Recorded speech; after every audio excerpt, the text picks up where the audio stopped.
मैं आपके लिए पढ़ना चाहता हूँ व्यवस्था विवरण 21 अध्याय 10 आयत से लेकर के 14वीं आयत तक। उसमें यह लिखा हुआ है कि जब तू अपने शत्रु से युद्ध करने को जाए और तेरा परमेश्वर यहोवा उन्हें तेरे हाथ में कर दे, तो तू उन्हें बंधुआ कर ले।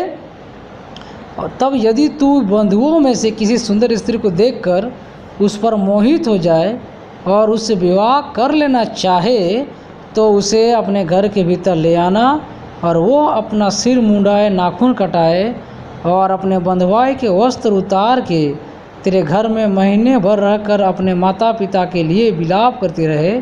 उसके बाद तू उसके पास जाना और तू उसका पति और वो तेरी पत्नी बने। फिर यदि वो तुझको अच्छी ना लगे तो जहाँ वो जाना चाहे वहाँ उसे जाने देना।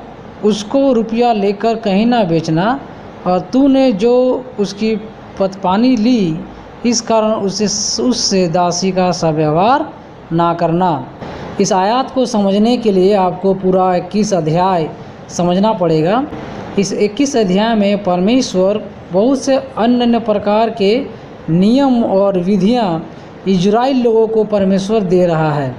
और विशेषकर हम जब 10 पद से पढ़ते हैं तो वहाँ पर हम पाते हैं कि परमेश्वर इजराइल लोगों को एक विशेष एक नियम दे रहा है कि युद्ध से संबंधित, युद्ध से जुड़े हुए कुछ नियम इजराइल लोगों को परमेश्वर दे रहा है।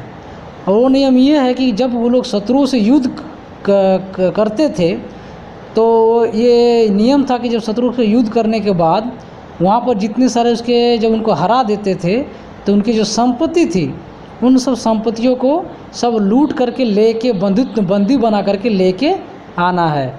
इस तरह का नियम था।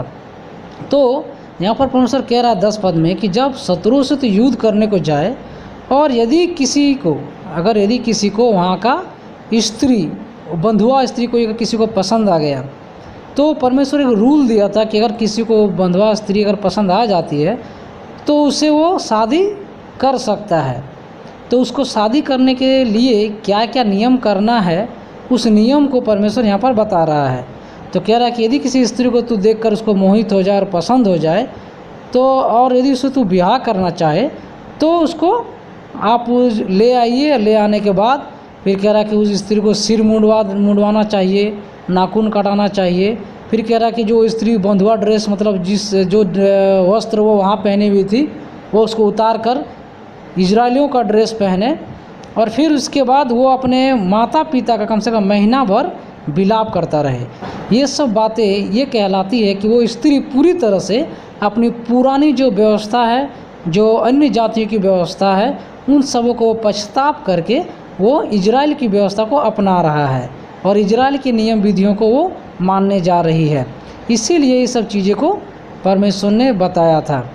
तो परमेश्वर उन दिनों में इजराइलियों की संस्कृति में ये अलाउ किया था कि युद्ध के समय में कोई अगर पसंद आ जाती है तो उसे विवाह कर सकता है, और उसके बाद फिर अगर बाद में अगर पसंद ना आए तो फिर उसको दंड ना दे, उसको वो ऐसा कुछ व्यवहार ना करे जो नहीं करना चाहिए, उसको वो छोड़ भी दे सकता है, उसको डिवोर्स भी दे सकता है।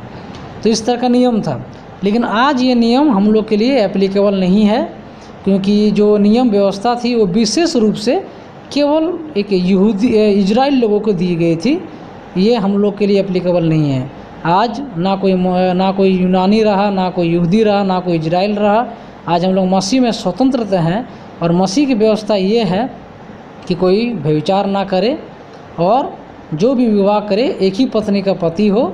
इस तरह का व्यवस्था हमें मसीह में दी गई है।